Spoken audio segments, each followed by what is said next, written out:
Non renewable resources already जो cover किए हैं उनमें से सबसे पहले हमारे पास एक हमने बात कर ली। अच्छा, कोल हमारे पास हो गया, ऑयल हमारे पास हो गया, नेचुरल गैस हमारे पास होगी। ये तीन हमारे पास नेचुरल रिसोर्सेज जो नॉन रीन्यूएबल हैं, जो पावर रिसोर्सेज जिनको हम कहते हैं। ये पावर रिसोर्सेज के अंदर तीन नॉन रीन्यूएबल फॉसिल फ्यूल्स के हैं। तो फॉसिल फ्यूल्स का टॉपिक हमारे पास कंप्लीट हो गया। ठीक है। अच्छा, एक इसके साथ, इस नॉन रीन्यूएबल के साथ एक और नॉन रीन्यूएबल रिसोर्स है, लेकिन वो फॉसिल फ्यूल नहीं है, जिसको आप न्यूक्लियर रिएक्शंस या फिर न्यूक्लियर फिशन रिएक्शंस के ऊपर हम बात करते हैं कि न्यूक्लियर रिसोर्स आपके पास कौन से वाली है। ठीक है। सो आज हम वो पढ़ेंगे और इसके साथ एक एडिशनल टॉपिक हमारे पास है जो है थर्मल पावर प्लांट्स का। वो हम बात करेंगे। ये आपके पास, इसके साथ आपके पास है थर्मल पावर प्लांट्स का आपके पास टॉपिक। इसके साथ एडिशनली फिर उसके बाद जब ये सारा कंप्लीट टॉपिक है आपके पास नॉन रीन्यूएबल रिसोर्स का, जिसके अंदर ये वाले जो आपके पास हैं, ये वाले आपके पास फॉसिल फ्यूल्स की है, ये एक एडिशनल नॉन रीन्यूएबल रिसोर्स है और एक ये एडिशनल टॉपिक है। Thermal power plants is not the non renewable resource या फॉसिल फ्यूल के अंदर नहीं आता। थर्मल पावर प्लांट्स जो आपके पास हैं, थर्मल पावर प्लांट्स कंप्लीटली आपके पास इट इज द डिफरेंट सब टॉपिक। ठीक है। अच्छा, इसके बाद हम पढ़ेंगे रीन्यूएबल आपके पास कौन सी है। हम बात करेंगे सोलर पावर प्लांट्स आपके पास क्या है, विंड एनर्जी क्या है, बायोमास एनर्जी आपके पास क्या है, आपके पास थर्मल एनर्जी। सो ये हम सारी चीज़ों के, जियो थर्मल एनर्जी क्या है। So we will be talking about everything. वालेकुम अस्सलाम अरीबा। ओके, नाउ से दिस थिंग। अब हमारे पास क्या चीज़ है, let's talk about thermal power plants और उसके बाद हम न्यूक्लियर रिसोर्स पढ़ेंगे, जिसके थ्रू हमारे पास नॉन रीन्यूएबल रिसोर्स का जितना भी टॉपिक है वो कंप्लीटली एंड हो जाएगा। ठीक है। तो चलो, अब आपके पास थर्मल पावर प्लांट्स एग्जैक्टली क्या है जरा देखो। थर्मल पावर प्लांट के बारे में वैसे तो हम ऑलरेडी बात करके आए हुए हैं, इसको जरा एक दफा थ्योरेटिकली पढ़ लेते हैं क्या चीज़ है। देखो, थर्मल पावर प्लांट वर्क कैसे करता है। ये एनर्जी को कन्वर्ट करता है किस चीज़ के अंदर, आपके पास ये एनर्जी को कन्वर्ट करता है जो आपके पास फ्यूल्स के अंदर स्टोर्ड है, जैसे कोल है, ऑयल है, नेचुरल गैस है, इनटू द इलेक्ट्रिसिटी। कैसे आपके पास करता है जरा देखो। सबसे पहले वाटर को बॉईल किया जाता है, किसके थ्रू, कोल को, ऑयल को और नेचुरल गैस को बर्न किया जाता है। अब इसके थ्रू कोल भी हो सकता है, ऑयल भी हो सकता है, नेचुरल गैस भी हो सकती है। इन तीनों में से किसी एक के थ्रू क्या किया जाता है, कोल, ऑयल या नेचुरल गैस, इन तीनों में से किसी एक को आप क्या करते हो, बर्न करते हो। अब बर्न करने से एग्जैक्टली क्या होता है, आपके पास वाटर बॉईल किया जाता है। वाटर जब एग्जैक्टली बॉईल होता है तो अगेन इससे स्टीम निकलती है। उस स्टीम को अगेन हम हाई प्रेशर बनाते हैं सबसे पहले। ये जो स्टीम इससे निकलती है, इस स्टीम को हाई प्रेशर हम कैसे बनाते हैं, आपको याद है हमने कहा था कि एक वाल्व के अंदर इसको स्टोर कर लिया जाता है। इस सारी स्टीम को एक वाल्व के अंदर हम क्या कर लेते हैं, स्टोर कर लेते हैं। फिर इस वाल्व को एग्जैक्टली हाई प्रेशर के साथ अगेन आगे मूव करवाया जाता है। ठीक है। तो नाउ से दिस थिंग। अब आपके पास क्या चीज है, इस वाल्व के आगे आपके पास लगी हुई होती है टर्बाइंस। इस स्टीम के थ्रू टर्बाइंस टर्न होती हैं।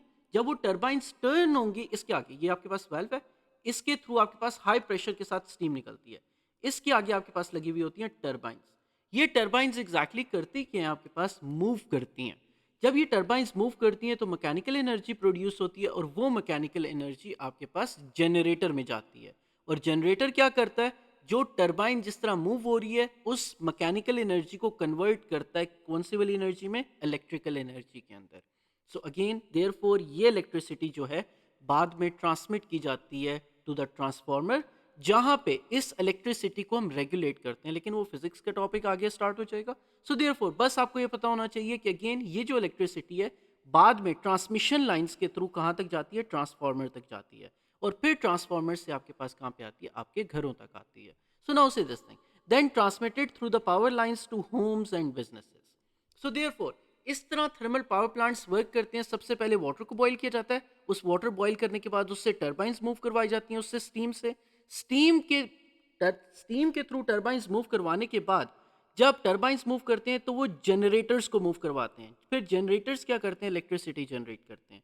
फिर उसके बाद अगेन ट्रांसमिशन लाइंस के थ्रू आपके पास वो इलेक्ट्रिसिटी कहाँ तक पहुंचाई जाती है, ट्रांसफार्मर्स के थ्रू आपके घरों तक पहुंचाई जाती है। So therefore this is how thermal power plants work. ठीक है। अब नाउ से दिस थिंग, अब आपके पास कौन कौन से फ्यूल्स को यूज किया जाता है। सबसे पहले ऑयल एंड गैस को यूज किया जाता है और कोल को यूज किया जाता है। देखो, these are the primary fuel. Oil और गैस जो प्राइमरी फ्यूल हैं जो आपके पास किस चीज के अंदर यूज होते हैं, थर्मल पावर प्लांट्स में यूज होते हैं। कोल को भी यूज किया जाता है लेकिन लेस फ्रीक्वेंटली यूज किया जाता है, कम यूज किया जाता है। क्यों? क्योंकि पाकिस्तान के अंदर कोल जो है वो कौन सी वाली क्वालिटी का है, लोअर क्वालिटी का है। और अगेन ना सिर्फ ये बल्कि इन्वायरमेंटल कंसर्न्स भी हैं पाकिस्तान के अंदर कि आपके पास क्योंकि लो क्वालिटी कोल है तो इसके अंदर से आपके पास बहुत ज़्यादा कार्बन मोनोऑक्साइड निकलती है। सो देयरफॉर आपके पास जो ग्लोबल वार्मिंग के अंदर बहुत बड़ा इशू है कि आप कोल को यूज़ कर रहे हो किस चीज़ के लिए, इन द थर्मल पावर प्लांट्स। और थर्मल पावर प्लांट्स के अंदर कोल को कम यूज़ किया जाता है। तो पाकिस्तान के अंदर एक तो लोअर क्वालिटी लिग्नाइट कोल मिलता है।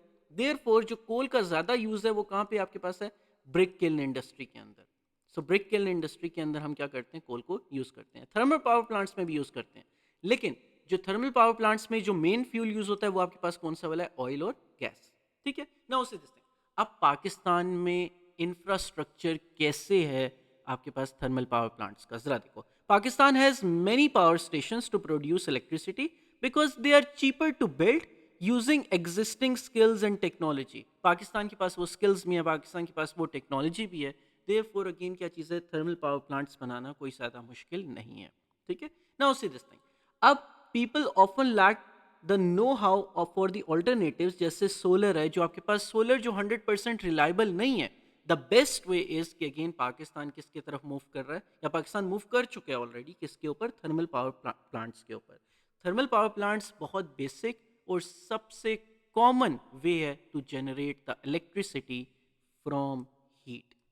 ठीक है? नाउ से दिस थिंग, सो अगेन ये थर्मल पावर प्लांट्स के लिए था। अब आपके पास चैलेंजेस और कंसिडरेशन क्या है कि ऑफ कोर्स एनवायरमेंटल इंपैक्ट होता है।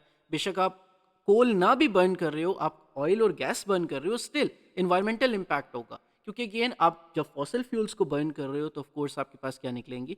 आपके पास डेंजरस गैसेस निकलेंगी जो कंट्रीब्यूट करती हैं किसके ऊपर? क्लाइमेट चेंज के ऊपर।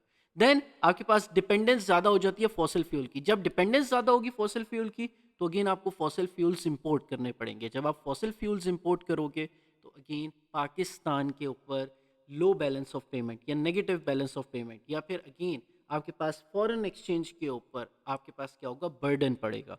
So therefore this is the second challenge जो आपके पास थर्मल पावर स्टेशन का है। नंबर थर्ड क्या है? Transition to the clean industry. क्या चीज़ है कि मैनी कंट्रीज, बहुत ज़्यादा कंट्रीज क्या कर रही हैं? वो रिन्यूएबल एनर्जी की तरफ शिफ्ट कर रही हैं। उनका वो अपने आपके पास बर्डन कम कर रही हैं फॉसिल फ्यूल्स के ऊपर। वो फॉसिल फ्यूल से किस तरफ जा रही हैं? रिन्यूएबल एनर्जी रिसोर्सेज की तरफ जा रही हैं। जैसे आपके पास सोलर है, जैसे आपके पास विंड है, जैसे आपके पास जियो थर्मल एनर्जी है। So therefore they are moving to the clean energy. ठीक है? ओके, ऑलराइट, वेट, अस्सलाम वालेकुम अस्सलाम यान, sorry, no no it's completely fine. Fossil fuel will eventually be exhausted. बिल्कुल एग्जैक्टली आपके पास 50 ईयर्स, 100 ईयर्स, ज़्यादा टाइम नहीं है आपके पास। मैक्सिमम 50 टू 100 ईयर्स के बाद अगेन जो फॉसिल फ्यूल्स हैं they will vanish, they will completely be exhausted from the earth. Therefore again आपके पास इतने ही रिजर्व्स मौजूद हैं। Therefore these are the challenges किस चीज़ के ऊपर?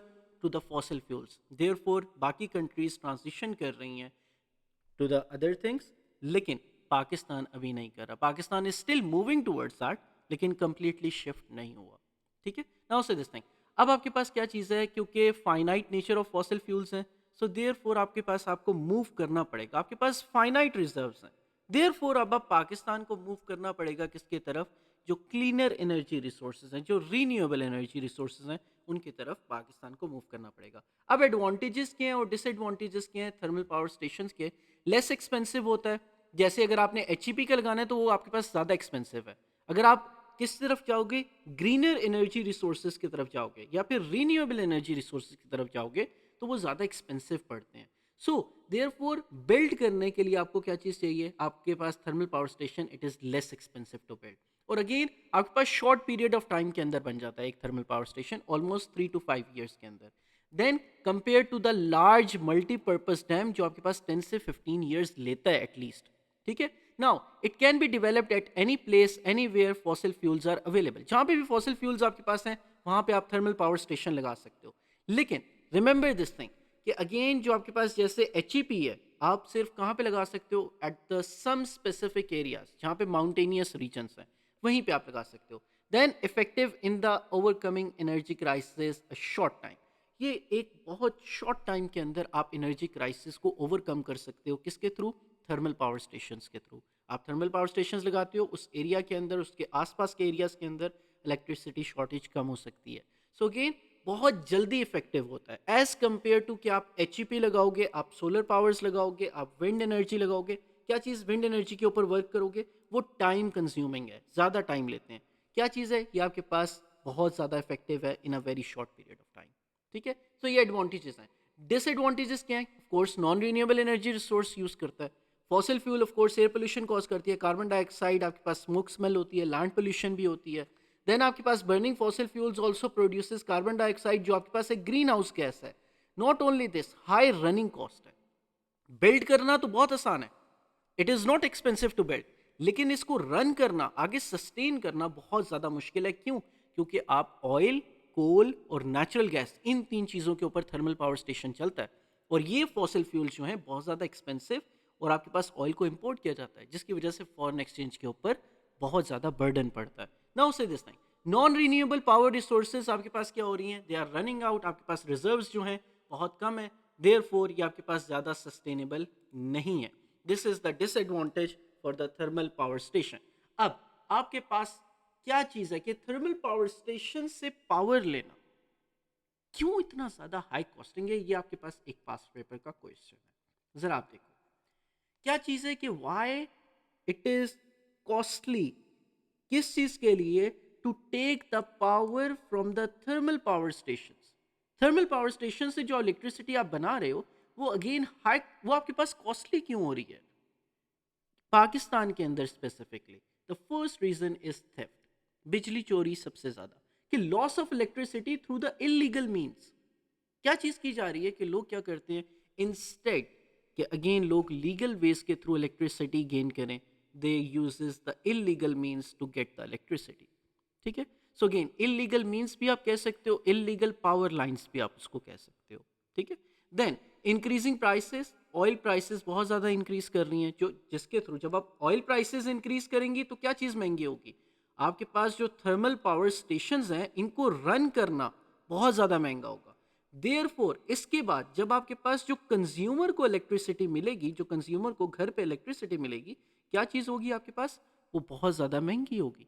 देयरफॉर अगर ऑयल की प्राइसेस ज़्यादा होती हैं तो थर्मल पावर स्टेशंस को रन करना ज़्यादा एक्सपेंसिव हो जाता है। देयरफॉर गवर्नमेंट क्या करती है, इलेक्ट्रिसिटी की प्राइसेस इंक्रीज कर देती है।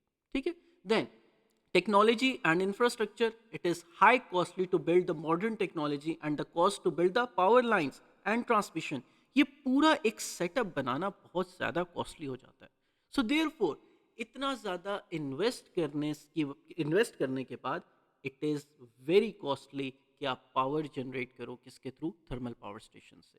ठीक है, देन ऑफ कोर्स ऑयल बहुत ज़्यादा एक्सपेंसिव है, इसको इंपोर्ट किया जाता है, सो एक्सपेंसिव है इंपोर्ट करना।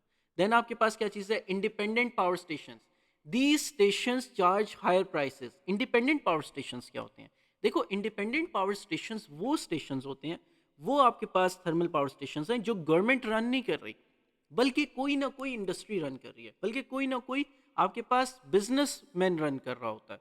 वो इंडिपेंडेंट होते हैं, और वो आपके पास क्या कर रहे हैं, वो शहर को या फिर एक टाउन को क्या कर रहे हैं, इलेक्ट्रिसिटी प्रोवाइड कर रहे हैं। तो अगेन क्या चीज़ है, these stations they charge very high prices. ठीक है, देन आपके पास क्या है, natural gas, it is also expensive and there is a price competition with the other users as well. क्या आपके पास नेचुरल गैस को आपके पास एक्सट्रैक्ट करना, फिर उसके बाद अगेन उसको एक्सट्रैक्ट करने के बाद यूटिलाइज करना थर्मल पावर स्टेशन के अंदर, it is a very expensive project. ठीक है, देन आपके पास क्या है, मेंटेन करना इसको बहुत मुश्किल है। क्यों? क्योंकि आपके पास पाकिस्तान के अंदर, इफ द फर्स्ट थिंग, एक तो इनएफिशिएंट मशीनरी है पाकिस्तान के अंदर, जिसकी वजह से हाई मेंटेनेंस कॉस्ट लगती है। आप क्या चीज़ नहीं करते कि अगेन जो मशीनरी पावर प्लांट्स के अंदर यूज़ करते हैं वो एफिशिएंट यूज़ नहीं करते, जिसकी वजह से होता क्या है, आपको बार बार मेंटेनेंस की कॉस्ट आपको पे करनी पड़ती है। सो देयरफॉर मेंटेनेंस के लिए, therefore this is the reason why the electricity cost very high. जब आप क्या करते हो, इलेक्ट्रिसिटी जनरेट करते हो किसके थ्रू, थर्मल पावर स्टेशंस के थ्रू।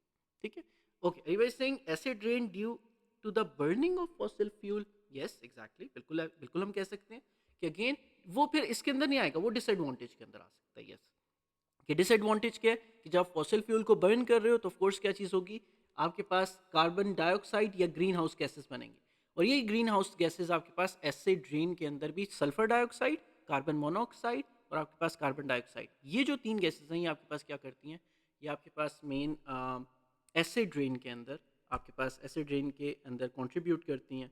देयरफॉर हम डिसएडवांटेजेस के अंदर ये बात लिख सकते हैं, बिल्कुल एग्जैक्टली। अच्छा, नाउ से दिस थिंग, अब हमारे पास सस्टेनेबिलिटी क्या है फॉसिल फ्यूल की। देखो, क्या बर्निंग ऑफ फॉसिल फ्यूल आपके पास सस्टेनेबल है या नहीं है, या फिर why it is unsustainable, one of the past paper का क्वेश्चन। जरा देखो दोबारा, व्हाई इट इज अनसस्टेनेबल। सबसे पहला, क्लाइमेट चेंज हो रहा है। किसकी वजह से? क्योंकि कार्बन डाइऑक्साइड है, तो अगेन क्या चीज़ है आपके पास, क्या हो रहा है कि कार्बन डाइऑक्साइड की वजह से ग्रीन हाउस गैस की वजह से एसिड रेन हो सकती है, ग्रीन हाउस गैसेस की वजह से आपके पास क्लाइमेट चेंज हो रहा है। सो देयरफॉर आपके पास क्या चीज़ है, it is not sustainable. Then finite resources हैं फॉसिल फ्यूल्स के, नॉन रिन्यूएबल हैं, they will run out. Number third, extraction issues हैं। सिर्फ एक तो कंज्यूम करना मुश्किल नहीं है, बल्कि इसको एक्सट्रैक्ट करना भी मुश्किल है। बहुत सारे ऐसे एरियाज हैं जो इनएक्सेसिबल हैं। ठीक है, कौन कौन से एरियाज? जैसे आपके पास फॉर एग्जांपल डीप सी के ऊपर है, ठीक है, जैसे आपके पास आर्कटिक, आपके पास ओशंस के अंदर है। सो डीप सी या ओशंस के अंदर जो आपके पास फॉसिल फ्यूल्स मौजूद हैं, उनको एक्सट्रैक्ट करना बहुत ज़्यादा मुश्किल है। Not only this, environmental damage बहुत ज़्यादा है। कोल को जब आप निकाल रहे हो तो ऑफ कोर्स क्या चीज़ है, सबसे पहले तो आपने एरिया क्लियर किया, डिफॉरेस्टेशन, इन्वायरमेंटल डैमेज है। नंबर सेकेंड, आप ऑयल निकालना है, आपने ऑयल रिग लगानी है या नेचुरल गैस निकालनी है। सो अगेन देयरफॉर क्या चीज़ है, आपको पूरा लैंड क्लियर करना पड़ेगा। ना सिर्फ ये, बल्कि जब आप रिग्स लगाते हो तो एयर पोल्यूशन होती है। नॉट ओनली दिस, बल्कि ऑयल स्पिल्स होते हैं जो टैंकर्स के थ्रू, पाइपलाइंस के थ्रू हो रहे हैं।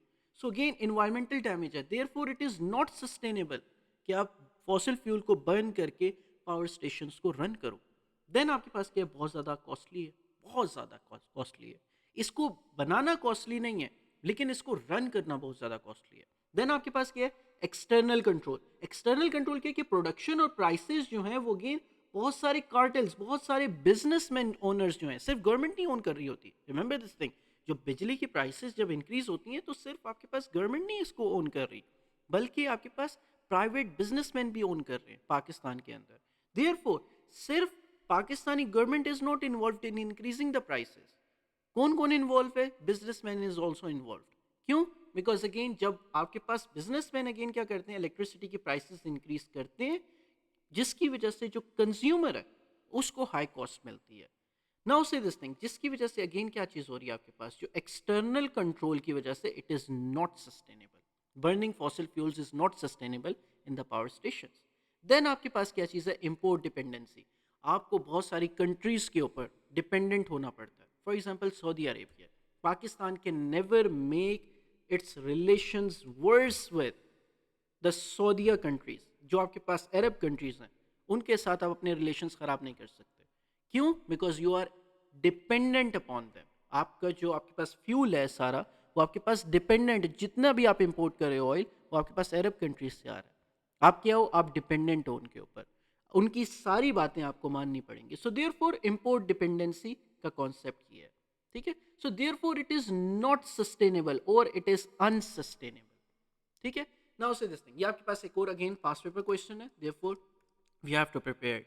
नाउ से दिस थिंग, अब हमारे पास let's move on to the nuclear power in Pakistan. First tell me, क्या सबको थर्मल पावर स्टेशन का समझ आया कि थर्मल पावर स्टेशन वर्क कैसे करता है, या थर्मल पावर स्टेशन एग्जैक्टली आपके एक तो है कि वर्क कैसे कर रहा है। Number second, thermal power stations के ऊपर हमने क्या बात की थी, एक तो थर्मल पावर स्टेशंस वर्क कैसे कर रहा है, नंबर सेकंड कि थर्मल पावर स्टेशंस के अंदर क्या क्या प्रॉब्लम्स हैं, क्या क्या कंसिड्रेशंस हैं, जिसकी वजह से जो फॉसिल फ्यूल्स हैं वो अनसस्टेनेबल है to be used in the thermal power stations. ये वाली बात सबको समझ आ गई? Tell me everyone. Yup, alright Sharam, good. Alright Ahmed, good. Alright Ayan, very nice. Alright Zainab, good. Ayba, you also got it, very nice, बहुत अच्छे। अच्छा, नाउ से this nuclear is the last topic. Yes, non renewable energy का लास्ट टॉपिक है हमारे पास। Yes, इसके बाद हमारे पास रीन्यूएबल एनर्जी का हमारे पास स्टार्ट हो जाएगा। रीन्यूएबल हमारे पास कोल, आपके पास सोलर है, विंड है, आपके पास जियो थर्मल है, ये आपके पास रीन्यूएबल एनर्जी रिसोर्सेज हैं। नॉन रीन्यूएबल का खत्म हो जाएगा। ये लास्ट, ये fourth non renewable energy resource है, जिसको हम कहते हैं न्यूक्लियर पावर इन पाकिस्तान। ठीक है, नाउ से दिस थिंग, न्यूक्लियर पावर। अच्छा, नाउ से दिस थिंग, न्यूक्लियर पावर के अंदर sir one this chapter will and, this chapter will and bye Wednesday, Thursday को इंशाल्लाह हमारे पास नॉन रिन्यूएबल्स के सारे टॉपिक्स एंड हो जाएंगे। ठीक है, सो अगेन नाउ से दिस थिंग, अब ये बहुत इंपॉर्टेंट कॉन्सेप्ट है, एवरीवन प्लीज डू लिसन। देखो देखो थोड़ी सी फिजिक्स के अंदर हमें थोड़ा सा जाना पड़ेगा कि एग्जैक्टली होता क्या है, क्योंकि अगेन ये जो टॉपिक है इसके अंदर आपने ये वाली बात इंक्लूड करनी है। ठीक है, देखो एक रिएक्शन होता है न्यूक्लियर एनर्जी का जिसको हम कहते हैं न्यूक्लियर फिजन रिएक्शन। ठीक है, अब न्यूक्लियर फिजन रिएक्शन होता क्या है? होता ये है कि आपके पास एक एटम है, आपके पीरियोडिक टेबल के अंदर एक एटम होता है जिसको हम कहते हैं यूरेनियम का एटम। ठीक है, अब ये यूरेनियम का जो एटम है इसको अगेन क्या किया जाता है, एक न्यूट्रॉन के थ्रू, एक छोटा हम न्यूट्रॉन लेते हैं। ठीक है, और इस न्यूट्रॉन को हम हिट करवाते हैं किस चीज के ऊपर, यूरेनियम के ऊपर। ये यूरेनियम एग्जैक्टली करता क्या है, ये यूरेनियम स्प्लिट होता है इनटू द टू डॉटर न्यूक्लियाइज, उनको हम कहते हैं डॉटर न्यूक्लियाई। तो दो छोटे न्यूक्लियाइज के अंदर ये क्या करता है, स्प्लिट होता है। यूरेनियम का न्यूक्लियाई आप इसको न्यूट्रॉन के थ्रू हिट करवाते हो, और ये दो छोटे न्यूक्लियाइज जिनको हम क्या कहते हैं, डॉटर न्यूक्लियाइज कहते हैं, इन दोनों न्यूक्लियाइज को हम कहते हैं डॉटर न्यूक्लियाइज। सो अगेन नाउ से दिस थिंग, ये जो डॉटर न्यूक्लियाइज जब बनते हैं, एक छोटे न्यूट्रॉन को हिट करवाया, एक यूरेनियम आपके पास न्यूक्लियाई के ऊपर, दो डॉटर न्यूक्लियाई बने। ना सिर्फ ये दो डॉटर न्यूक्लियाई बनते हैं बल्कि इसके साथ एक एनर्जी प्रोड्यूस होती है, इस हम एनर्जी को कहते हैं न्यूक्लियर एनर्जी। ठीक है, जब आपके पास एक एटम स्प्लिट होता है तो वो एनर्जी रिलीज करता है और साथ दो डॉटर न्यूक्लियाई रिलीज करता है। सो नाउ से दिस थिंग, देखो the nuclear power generates electricity by splitting the uranium atoms in a process जिसको हम क्या कहते हैं, न्यूक्लियर फिजन रिएक्शन कहते हैं। ठीक है, ये बात सबको समझ आ गई। अब जरा देखो, इस न्यूक्लियर फिजन रिएक्शन के अंदर दो डॉटर न्यूक्लियाइज और साथ एनर्जी जनरेट होती है, और ये जो एनर्जी है, अब इस एनर्जी को हम यूज करते हैं किस चीज के अंदर, बाद में टू बॉयल द वाटर। और बाकी जो बाद में जितना भी आपके पास the whole process of thermal power station है वो बिल्कुल सेम है। ठीक है, to boil the water.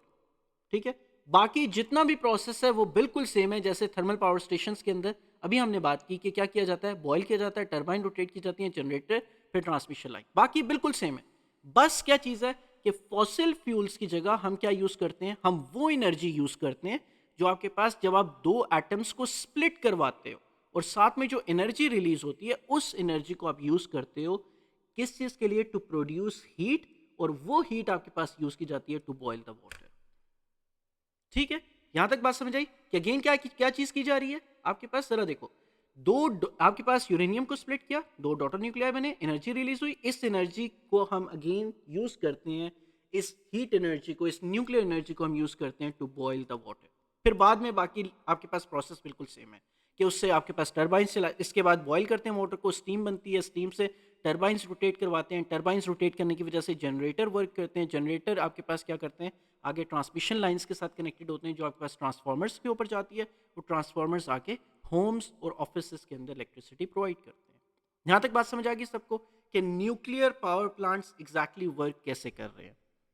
Everyone tell me, did everyone get के अगेन आपके पास न्यूक्लियर पावर प्लांट्स एग्जैक्टली कैसे वर्क करें? अहमद हम दोबारा इसको एक्सप्लेन करते हैं, जरा देखो न्यूक्लियर पावर एग्जैक्टली जनरेट कैसे करिए। देखो एक न्यूक्लियर एटम जो है, जैसे आपके पास यूरेनियम है, यूरेनियम एक न्यूक्लियर एटम है। ठीक है, इसको हम स्प्लिट करवाते हैं।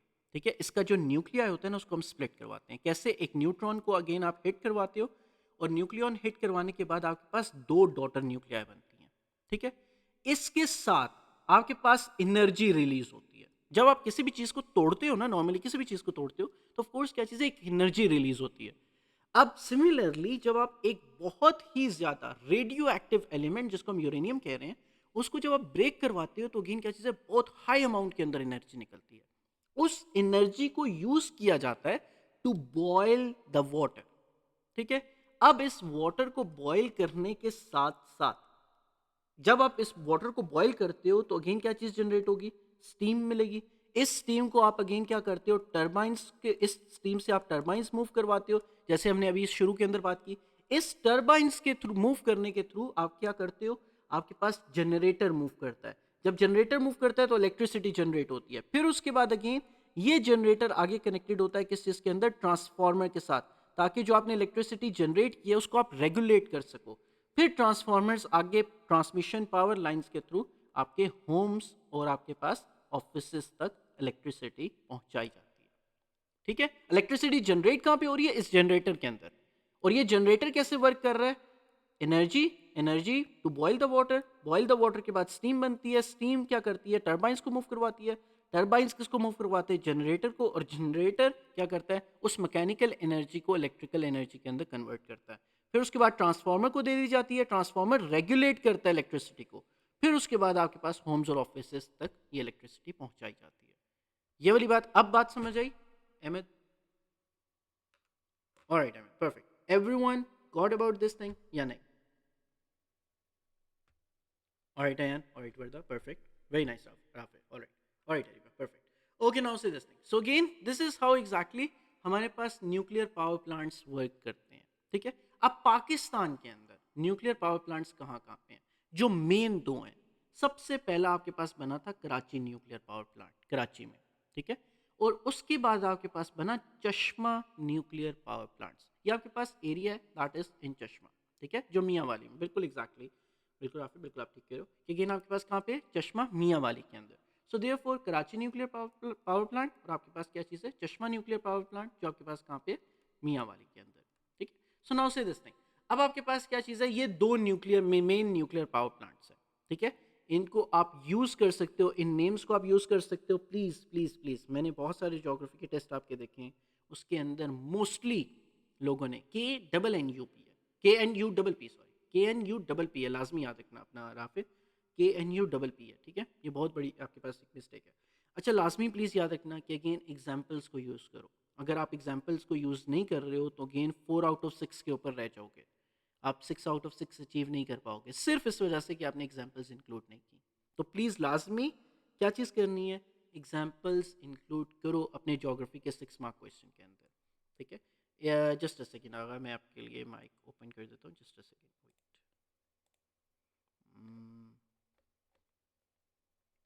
यस आवा please.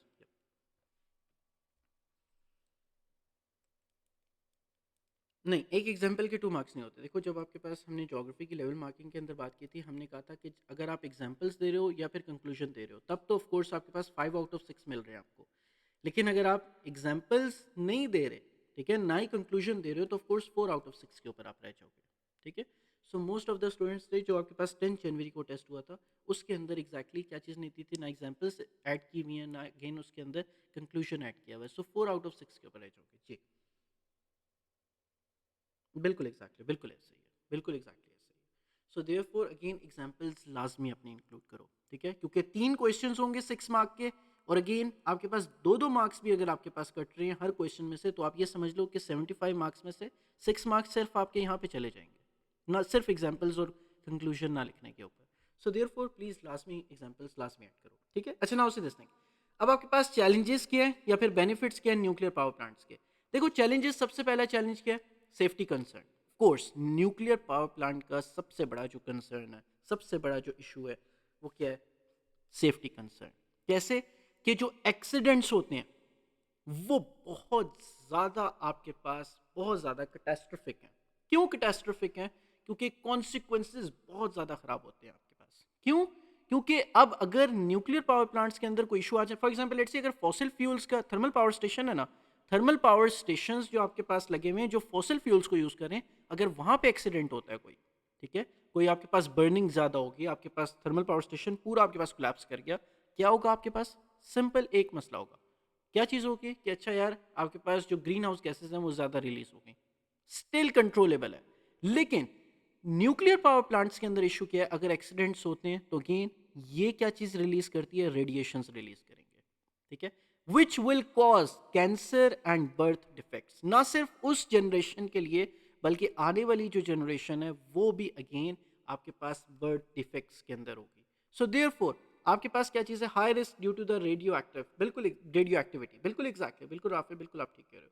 So therefore safety concerns है एक्सीडेंट्स के लिहाज से। देन न्यूक्लियर वेस्ट आपके पास जो है, जब आप अगेन क्या करते हो, आपके पास जो डॉटर न्यूक्लियाइज है उनको डंप किया जाता है, वो अगेन क्या करते हैं? That is the radioactive waste.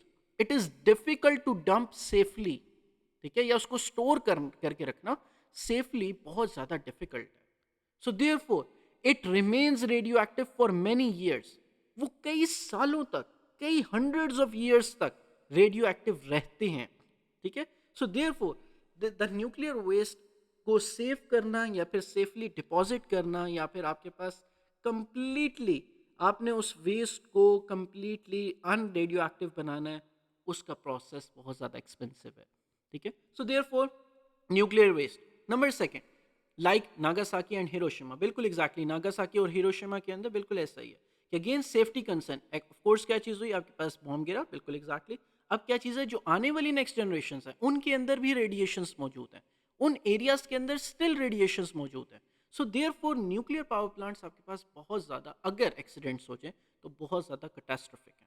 ठीक है, नाउ से दिस थिंग, अब हाई कॉस्ट, इसको बिल्ड करना, इसको मेंटेन करना बहुत ज़्यादा क्या चीज़ है, एक्सपेंसिव है। ठीक है, और पाकिस्तान तो ऑलरेडी फॉरेन लोन्स के ऊपर चल रहा है, क्या चीज़ करेगा कि अगेन उसको बिल्ड करना, न्यूक्लियर पावर प्लांट्स को उनको मेंटेन करना, it is very difficult for Pakistan. So therefore still it is running, Pakistan के जो 2 न्यूक्लियर पावर प्लांट्स हैं वो ऑलरेडी, जो मेन 2 न्यूक्लियर पावर प्लांट्स हैं वो ऑलरेडी रन कर रहे हैं। ठीक है, alright, we do topical lecture for this chapter, बिल्कुल एग्जैक्टली आगा हम करेंगे, लाजमी करेंगे। नाउ बिल्कुल करेंगे आगा। नाउ से दिस थिंग कि पब्लिक परसेप्शन क्या है, पाकिस्तान के अंदर जो पब्लिक का ओपिनियन क्या है कि क्या चीज़ है कि न्यूक्लियर पावर प्लांट्स नहीं लगने चाहिए। क्यों? क्योंकि अगर एक एरिया के अंदर for example let's see nuclear power plant लग रहा है, इस न्यूक्लियर पावर प्लांट की वजह से अगेन क्या चीज़ होगी, कर्नेबल एक्सीडेंट, बिल्कुल एग्जैक्टली, बिल्कुल एग्जैक्टली, बिल्कुल बिल्कुल आपके पास इकरा, बिल्कुल आप ठीक कह रहे हो, यस। सर शादी सर यहाँ, बहुत अच्छे, वेरी नाइस, बहुत अच्छे। कि अगेन हम क्या कर सकते हैं कि अगेन देखो, या फिर हम क्या चीज़ कर सकते हैं कि हमारे पास पाकिस्तान के अंदर जो पब्लिक ओपिनियन है वो सिर्फ इस बात के ऊपर नहीं है कि अच्छा पाकिस्तान जो है वो लोन्स के ऊपर रिलाई कर रहा है और आप इतने पैसे यहाँ पे खर्च कर रहे हो। पब्लिक ओपिनियन पता है कहाँ पे इशू आता है, सेफ्टी कंसर्न का। न्यूक्लियर पावर प्लांट पे ना सेफ्टी इशू आता है कि इसके आसपास रहने वाले जो लोग हैं ना, वो ये कहते हैं कि अगेन क्या चीज़ है कि यार अगर ये पावर प्लांट बन गया तो ऑफ कोर्स क्या चीज़ होगी, पाकिस्तान के अंदर जो आसपास के एरियाज हैं, ठीक है, वो अगेन क्या होंगे, बहुत ज़्यादा क्या होंगे, इफेक्ट होंगे। ठीक है, देन आपके पास क्या चीज़ है, आपको ऑफ कोर्स पाकिस्तान में ऐसा एक्सीडेंट तो नहीं हुआ, लेकिन इंडिया के अंदर आपके पास देयर वाज एन एक्सीडेंट जिसको हम आपके पास कहते हैं भोपाल ट्रेजेडी। ठीक है, अच्छा, अब भोपाल ट्रेजेडी एग्जैक्टली क्या चीज़ थी कि अगेन आपके पास जो इंडस्ट्रियल वेस्ट था उसकी जो रेडिएशंस थी वो पूरे एरिया के अंदर आपके पास फैल गई, जिसकी वजह से थाउजेंड्स ऑफ डेथ्स हुई हैं उस एरिया के अंदर। सो देयरफॉर क्या चीज़ है कि पब्लिक ओपिनियन जो है सेफ्टी कंसर्न्स के लिहाज से बहुत ज़्यादा है, जिसकी वजह से डेवलपमेंट नहीं हो पाती। देन लिमिटेड फ्यूल है, जो यूरेनियम है वो बहुत ही ज़्यादा फाइनाइट है। एक तो होता है ना नॉर्मल कि अगेन अच्छा फॉसिल फ्यूल्स 50 ईयर्स 100 ईयर्स तक चल जाएंगे, जो यूरेनियम को इनरिच करना बहुत ही ज़्यादा फाइनाइट है ये। ठीक है, देन आपके पास वेरी रेयर, एग्जैक्टली बहुत ज़्यादा रेयर आगा, यस। देन आपके पास क्या चीज़ है, टेररिज्म का रिस्क है। ठीक है, जो आपके पास पावर प्लांट्स है वो सबसे ज़्यादा they are potential targets for the attackers या फिर फॉर द टेररिस्ट। देयरफॉर बहुत बड़ा रिस्क है कि उसको सेफ करना, बना तो आपने दिया, बिल्ड भी कर दिया, मेंटेन करना। ठीक है, यूरेनियम को भी इम्पोर्ट, बिल्कुल एग्जैक्टली, यूरेनियम भी बहुत ज़्यादा आपके पास क्या चीज़ है, it is very expensive. Sir Karachi गुल प्लाजा पर भी लोग कि वो न्यूक्लियर से नहीं मिल रहा, अगर गवर्नमेंट सिंसियर हो तो कुछ नहीं होता। हाँ एग्जैक्टली, गवर्नमेंट सिंसियर हो, but again the thing is कि आपके पास जो न्यूक्लियर पावर प्लांट्स, जिस तरह ये जो दोनों न्यूक्लियर पावर प्लांट्स हैं, इनकी जो सिक्योरिटी, इनकी जो administration, everything that is being controlled by the army. ठीक है, क्योंकि यहाँ पे यूरेनियम की बात हो रही है, हम किसी नॉर्मल फ्यूल की बात नहीं कर रहे, और यही यूरेनियम जो आपके पास है इसको इनरिच करके आपके पास न्यूक्लियर बॉम्ब्स बनाए जाते हैं, न्यूक्लियर मिसाइल्स बनाए जाते हैं। देयरफॉर इसकी सिक्योरिटी बहुत ज़्यादा इंपॉर्टेंट है। देयरफॉर जो इन दोनों न्यूक्लियर पावर प्लांट्स, ना सिर्फ न्यूक्लियर पावर प्लांट्स की सिक्योरिटी बल्कि जो एडमिनिस्ट्रेशन है वो अगेन कौन हैंडल करता है, पाकिस्तान आर्मी हैंडल करती है। ठीक है, नाउ से this thing, anyways let's talk about the benefits of the nuclear power plants now. अब आपके पास बेनिफिट्स क्या हैं, देखो, क्लीन एनर्जी है। क्लीन एनर्जी कैसे है कि कोई ग्रीन हाउस गैस एमिशन नहीं होती, कोई स्मोक, कोई फ्यूम नहीं निकलता। सिर्फ आपने क्या करना है कि अगेन आपने स्प्लिट करना है आपके पास यूरेनियम को, और अगेन क्या चीज़ है आपके पास, इलेक्ट्रिसिटी, आपके पास क्या चीज़ होगी, एनर्जी प्रोड्यूस होगी। एनर्जी प्रोड्यूस होने की वजह से आप क्या करोगे, वाटर को बॉईल करोगे, वाटर बॉईल होने की वजह से आपके पास जो स्टीम निकलती है उससे टर्बाइंस मूव करवाओगे, टर्बाइंस मूव करने की वजह से जनरेटर वर्क करता है, जनरेटर वर्क करने की वजह से आगे आपके पास ट्रांसफार्मर्स तक एनर्जी पहुंचाई जाती है, और ट्रांसफार्मर से ट्रांसमिशन लाइंस के थ्रू आपके घरों तक और आपके ऑफिस तक पहुंचाई जाती है। ओनली रेडिएशन आर रिलीज, बिल्कुल एग्जैक्टली, बिल्कुल रीपा, बिल्कुल आप ठीक कह रहे हो, यस। देन आपके पास क्या चीज़ है रिलायंस रिड्यूस हो जाती है। रिलायंस कैसे रिड्यूस हो रही, कैसे? It helps the reduce dependence on the non renewable. जो दूसरी नॉन रिन्यूएबल है, अदर नॉन रिन्यूएबल है, उसके ऊपर डिपेंडेंस आपकी कम हो जाती है। ठीक है, फॉसिल फ्यूल्स के ऊपर डिपेंडेंस आपकी कम हो जाती है। देन लार्ज आउटपुट है कि बहुत स्मॉल अमाउंट ऑफ यूरेनियम आपको बहुत बड़ा लार्ज आउटपुट देता है। कितना, जरा देखो कि 0.5 kg ऑफ यूरेनियम इतनी एनर्जी कंटेन करता है जितनी almost 3 million times to the weight of this 0.5 kg। जितना कोल आपके पास एनर्जी है, उतना ही 0.5 kg यूरेनियम कंटेन कर रहा होगा। ठीक है, सो देयरफॉर एनर्जी बहुत ज्यादा होती है। ठीक है, therefore this is the it is beneficial कि बहुत कम अमाउंट के अंदर जो यूरेनियम है वो बहुत ज़्यादा it releases high amount of energy जब हम क्या करवाते हैं, उसको स्प्लिट करवाते हैं। ठीक है, नाउ एफिशिएंट है, सबसे ज़्यादा एफिशिएंट। कैसे एफिशिएंट है कि small amounts of fuel produce क्या कर रही है, massive amount of energy. Same है, ऑलमोस्ट सेम, ना सिर्फ लार्ज अमाउंट बल्कि एफिशिएंट भी है। ठीक है, देन आपके पास क्या है, base load power. It provides a consistent stable supply to the electricity grid.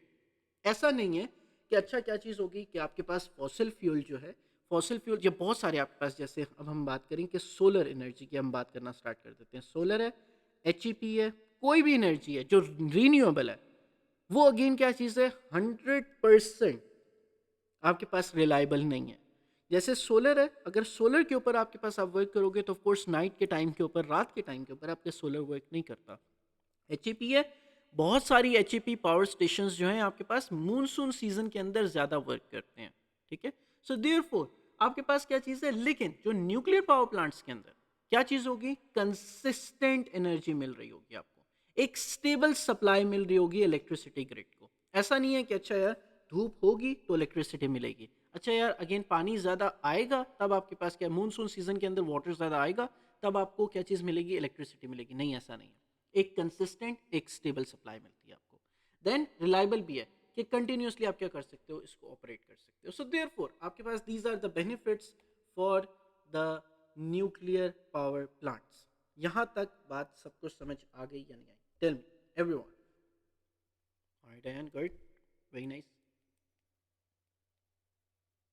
Alright Al, good, thank you, perfect. Alright Rafe, alright Ahmed, alright Ariba. Perfect. Okay. Now everyone has got about this thing. Now let's talk about the renewable energy resource.